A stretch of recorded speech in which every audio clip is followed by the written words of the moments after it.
말씀의 제목은 해피 실버 스쿨입니다. 오늘 말씀의 제목은 해피 실버 스쿨이라는 주제를 가지고 우리 함께 말씀을 나누고자 합니다.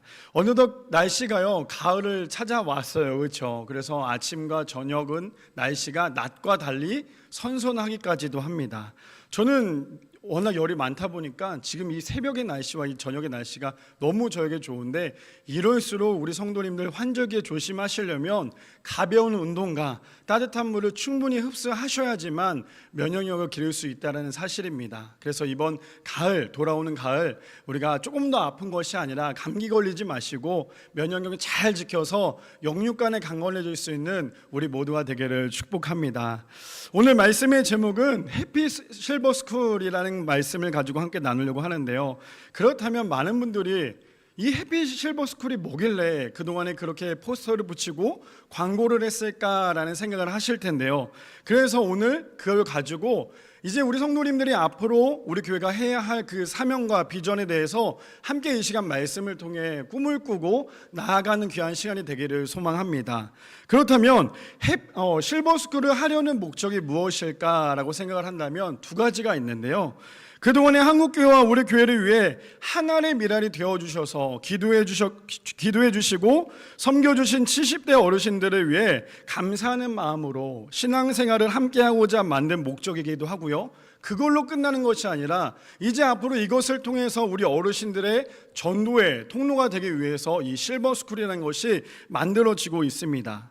그뿐 아니라 한국교회가 절대로 놓쳐서는 안 되는 두 가지가 있었죠. 첫 번째는 이미 골든타임을 놓쳤다라고 얘기하는 다음 세대가 있다면, 두 번째로는요, 지금까지 한국교회를 위해 기둥이 되어주신 원조 다음 세대 실버 어르신들입니다. 잠언 20장 29절에 보니까 이렇게 얘기를 해요. 젊은 자의 영화는 그의 힘이요 늙은 자의 아름다움은 백발이다 라고 얘기를 합니다. 이제 3일 후면 해피 실버 스쿨이 첫 개강을 앞두고 있습니다.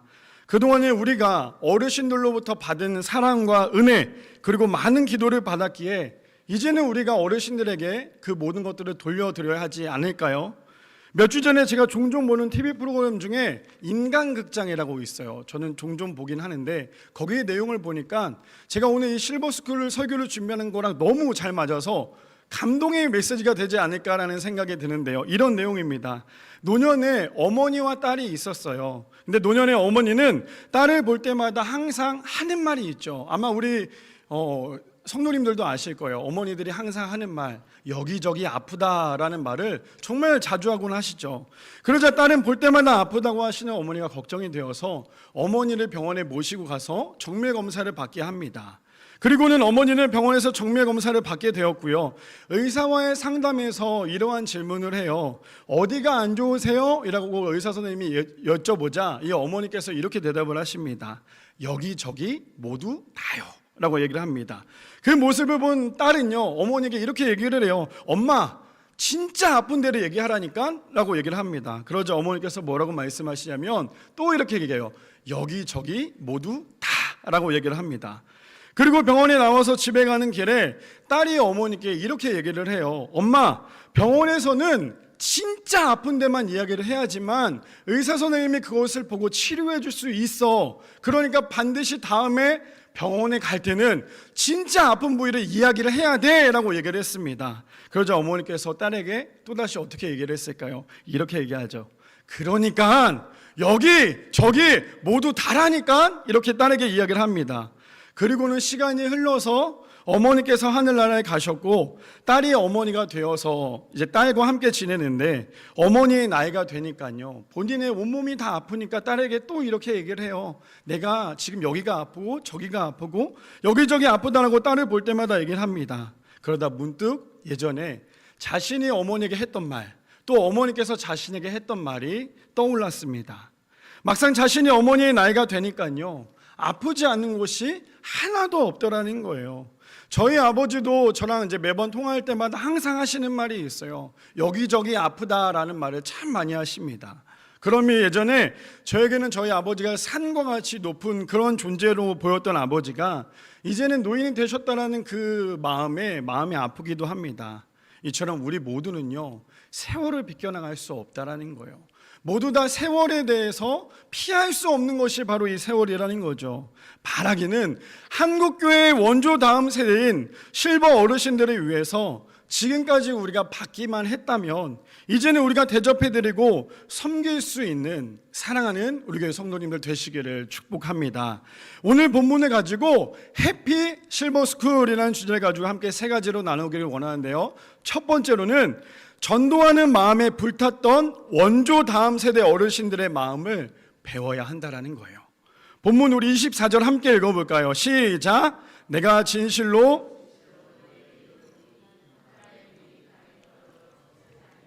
하늘 그대로 읽고 죽으면 많은 열매를 맺느니라. 오늘 본문에서 말하고자 하는 이유는요, 하나의 밀이 땅에 떨어져 죽지 않으면 어떠한 열매도 맺을 수 없다라고 성경은 이야기합니다. 그렇다면 전도가 무엇일까요? 전도는요, 내가 죽어야지만 열매를 맺을 수 있다라는 것이죠. 그리고 전도는 어렵게 보면 너무나 어려운 것이지만 사실 전도는요, 내가 믿는 하나님을, 내가 너무너무나 사랑하는 그 하나님을 자랑하는 것이 바로 전도라는 것이죠. 하나님을 믿는 믿음이 확고하다면, 그리고 내 자신이 정말 하나님의 백성이라면 그러한 믿음을 가지고 세상 속에 나아가 그들에게 내가 믿는 하나님을 전하기만 하면 되는 것이 바로 이 전도라는 것이죠. 물론 전도가 처음부터는 쉽지는 않습니다. 코로나 이후에 더더욱 사람들과의 관계 가운데 또 이런 전도지를 나눠줄 때마다 사람들이 받는 사람들이 사실은 거의 없다라는 것이 사실 현실이죠. 이러한 상황 속에서 가장 기뻐하는 것이 있어요. 무엇일까요? 받지 않는 사람일까요? 아니죠. 바로 사탄입니다. 하나님의 말씀인 복음이 널리 전파되는 곳에 예수님의 지상 명령임에도 불구하고요, 전도하는 것조차 쉽지 않으니까요, 마귀는 그 안에서 춤을 추며 좋아한다라는 거죠.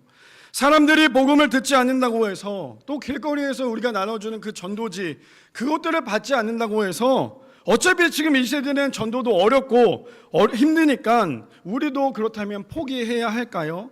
시도조차 하지 않는 것은요, 마귀가 정말 좋아하는 일이라는 거예요. 결국 복음 전도는 우리의 입술을 통하여서 복음의 스피커 역할을 감당한다면 복음이 전파된 곳에 그들이 듣고 돌아오게 하는 것은 우리의 힘으로는 할 수 없죠. 그 다음에 하는 것은 바로 하나님께서 그들의 마음을 만져주시고 그들에게 은혜를 주시기 때문에 그들이 돌아올 수 있다라는 거예요. 그러니 우리가 전도지를 뿌릴 때 이거를 아무리 많이 뿌린다 한들 한 명이 안 한다고 해서 우리는 절망할 필요가 없어요. 왜요? 하나님께서 그들의 마음을 만지시기 때문입니다. 그러니 우리가 해야 할 것은 우리에게 맡겨진 그 전도의 사명을 최선을 다해 감당한다면 그 다음부터 일하시는 분은 우리 하나님이시라는 거죠. 그렇다면 우리 원조 다음 세대 어르신들은 어떠한 마음으로, 그렇게 불타는 마음으로 전도를 할 수 있었을까요? 저희 할머니도 그러셨지만 어르신들은 그 찬송가 301장 찬양을 보면 너무나 주옥 같은 가사들이 많죠. 1절에 보면 이렇게 얘기해요. 지금까지 지내온 것 주의 크신 은혜라, 한이 없는 주의 사랑 어찌 이루 말하랴. 자나깨나 주의 손이 항상 살펴주시고 모든 일을 주 안에서 형통하게 하시네 라고 얘기합니다. 원조 다음 세대인 이 어르신들께서 하나님을 자랑할 수밖에 없었던 이유는요, 지금까지 지내온 그 모든 것이 하나님의 크신 은혜임을 알았다는 것이죠. 지금 진짜 주님의 크신 사랑과 은혜를 아는 사람은요, 복음을 전하지 않고 배겨낼 수가 없다는 것이죠. 그래서 예전에 어르신들의 입에서 항상 나오는 말 딱 두 가지가 있죠. 주여, 아버지 라는 말을 항상 입에 달고 사셨습니다. 그 이유가 무엇일까요? 어른들의 삶의 모든 일이 다 주 안에서 형통함을 경험하셨기 때문입니다. 그래서 신앙생활에서의 경험이나 체험은요, 돈 주고 살 수 없는 귀한 은혜라는 거죠. 우리가 흔히들 그런 말을 많이 합니다. 요즘 사람들은 잘 먹고 잘 사니까 하나님을 찾지 않고 하나님 없이도 아주 잘 살 수 있다라고들 말을 하죠. 근데요, 그 말이 틀린 말은 아니에요.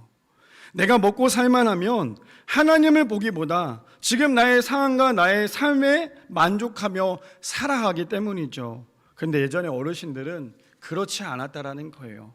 먹을 것이 없을 때, 굶을 때도 많았고요. 하물며 6.25 전쟁을 겪으셨던 그 어르신들은 얼마나 힘들게 살았고 버텼는지를 몸소 경험하셨다라는 거죠.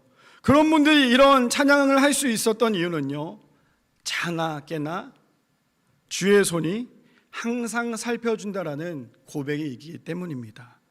그래서 우리가 놓치지 말아야 하는 것은 지금 한국교회가 이만큼 성장할 수 있었던 이유, 원조 다음 세대 어르신들의 하나의 미랄이 되는 전도에 불타는 마음이 있었기 때문에 지금 한국교회가 지금도 존재할 수 있다는 거죠. 우리 모두는 누군가를 통해 복음을 듣고 교회에 나왔습니다. 태어나면서부터 교회에 나오는 사람들도 있겠지만 대부분 복음은요, 윗세대의 전도를 통해서 어르신들이 뿌린 복음의 씨앗 때문에 우리가 들을 수 있게 됐고 믿을 수 있게 되었다는 거죠. 바라기는 그렇다면 믿음의 유산을 온전히 누리며 또 다음 세대를 위해 이제 우리가 잘 준비하고 계신가요? 어르신들이 뿌린 믿음의 씨앗 때문에 우리가 주님을 믿을 수 있었고요, 신앙생활을 하듯 우리도 전도에 불타는 마음으로 이제는 우리가 받은 그 은혜를 어르신들에게 또 많은 사람들에게 흘려보내야 하는 귀한 우리 교회 성도님들 되시기를 축복합니다. 두 번째로는요, 기도하는 마음에 불탔던 원조 다음 세대 어르신들의 마음을 배워야 한다는 거예요. 본문 우리 24절 다시 한번 읽어볼까요? 시작. 내가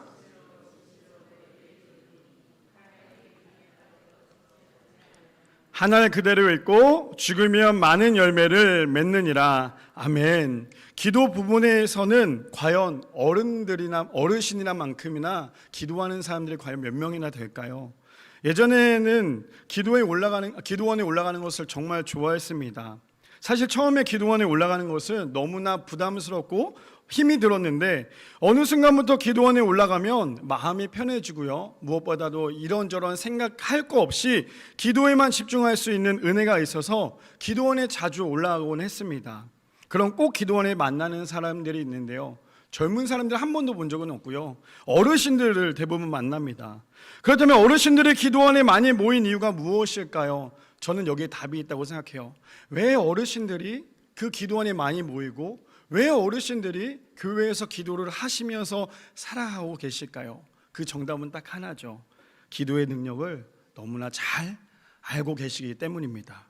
기도하는 사람의 특징은요, 딱 이거예요. 기도의 힘을 압니다. 그리고 기도의 능력을 알고요, 그리고 기도가 얼마나 중요한지 아는 사람은 기도를 할 수밖에 없어요. 왜 우리가 기도하지 않습니까? 기도를 체험하지 않았기 때문이에요. 기도의 능력을 알지 못하기 때문에 우리가 기도를 하지 않는 거예요. 근데 기도를 통해서 응답받고 기도를 통해서 체험한 사람은 기도를 끊을 수가 없어요. 왜냐하면 하나님께서 우리에게 부어주신 은혜가 너무나 크기 때문입니다. 그렇다면 물고기들이 왜 물속에서 살아야 하고 나무들이 왜 좋은 흙 속에서 살아야 할까요? 그 이유는 하나님께서 그것들을 만들었기 때문이죠. 그래야만 물고기는 물에서 자유롭게 살 수 있고요, 나무들은 좋은 흙에서 살아갈 수 있기 때문입니다. 그렇다면 우리가 있어야 할 곳이 어딜까요? 바로 기도의 자리입니다.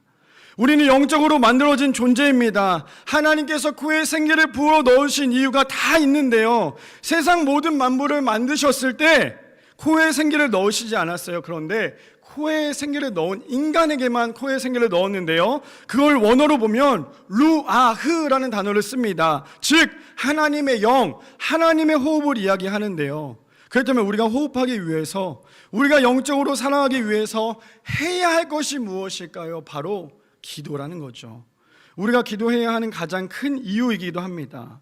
그런데 어느 순간부터요, 기도를 하지 않아도 세상 속에서 살 만큼 웬만큼 다 살아갈 수 있는 환경이 주어집니다. 그래서 저는 그것을 이렇게 표현하고 싶어요. 인공적 환경이다. 인공적으로 만들어진 환경은요, 처음에는 좀 잘 살아갈 수가 있어요. 근데 살아가다 보면 한계점을 오게 되고 결국에는 겉은 화려해 보일 수 있지만 속은 이미 다 시들 수밖에 없습니다. 근데 어느 순간 우리의 신앙도 기도하지 않고요, 인공적인 신앙으로 교회를 다니고 있다면 지금 당장 기도하지 않는 사람에게 티가 나지는 않아요. 하지만 기도하지 않는 신앙은 조금의 어려움이 찾아올 때에 쉽게 넘어지고요, 시험에 들 수밖에 없습니다. 그렇게 되면 결국 하나님보다 앞서게 되고요, 머리만 커지는 다분수의 신앙이 될 수밖에 없다라는 것이죠.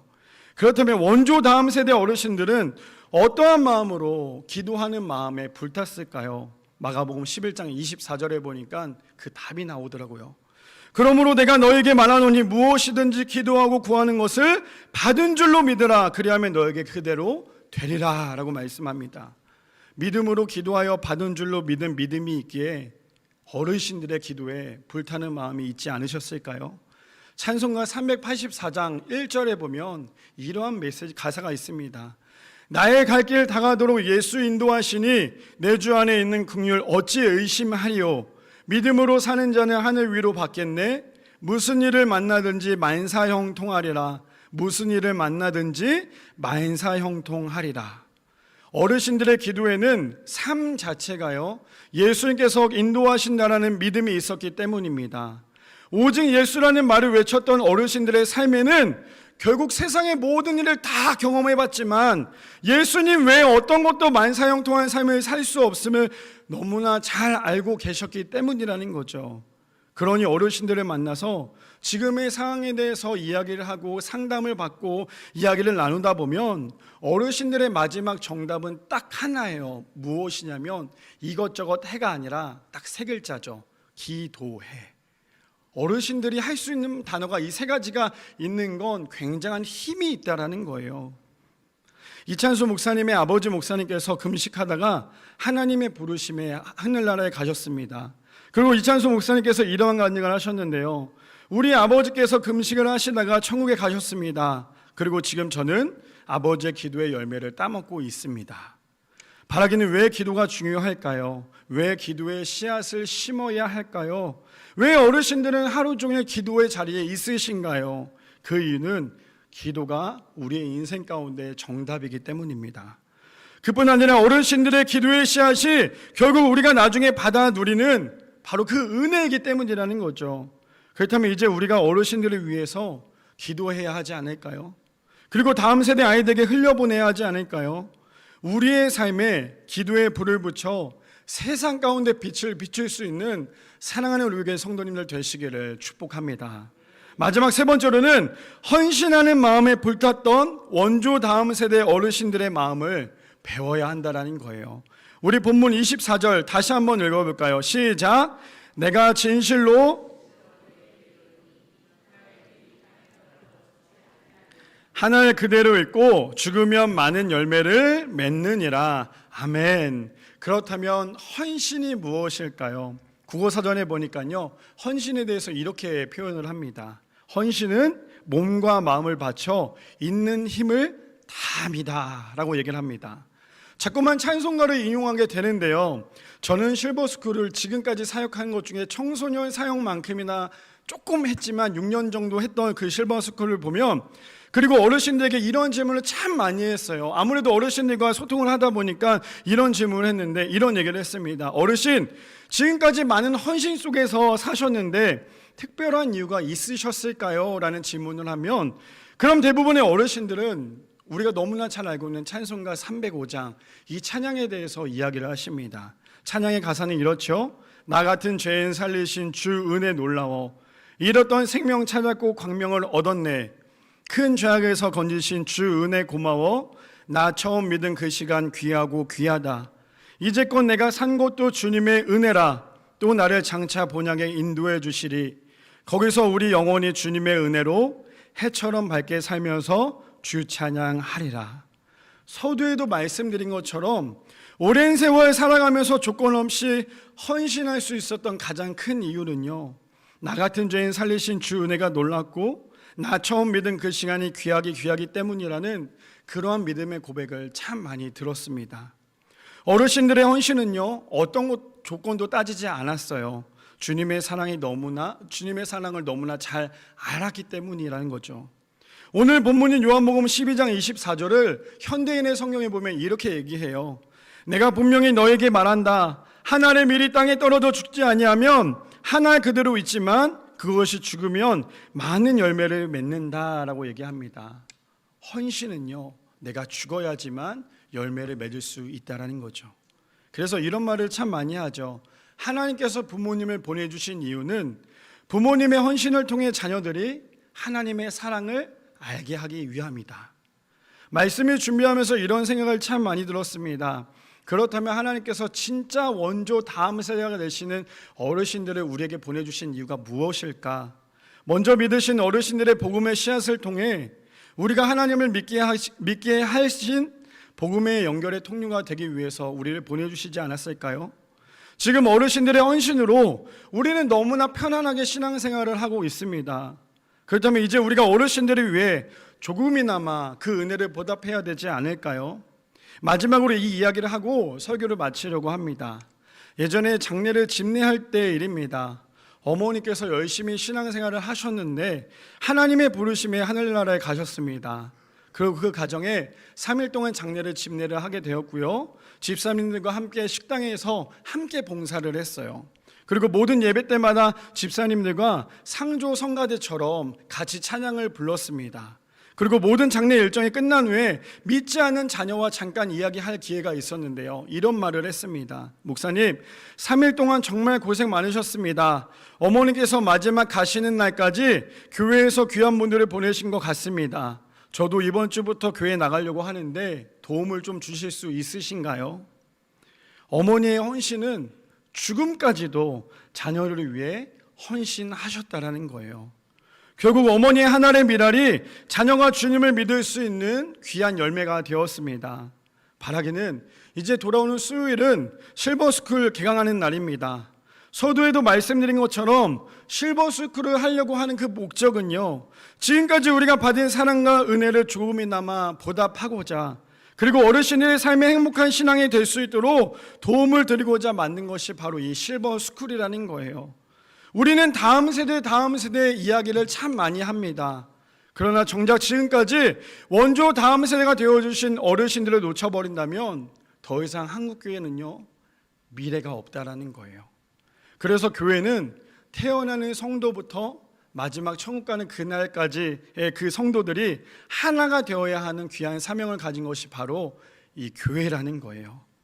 누구 한 사람도 소홀히 여기는 것이 아니라 이제 시작하는 실버스쿨을 위해 기도해 주시고 또 후원도 많이 해주셔서 우리 어르신들이 행복한 신앙생활을 할 수 있도록 우리 교회가 되는, 그래서 전 세대가 하나님의 귀한 사명을 잘 감당할 수 있는 사랑하는 우리 교회 성도님들 되시기를 축복합니다.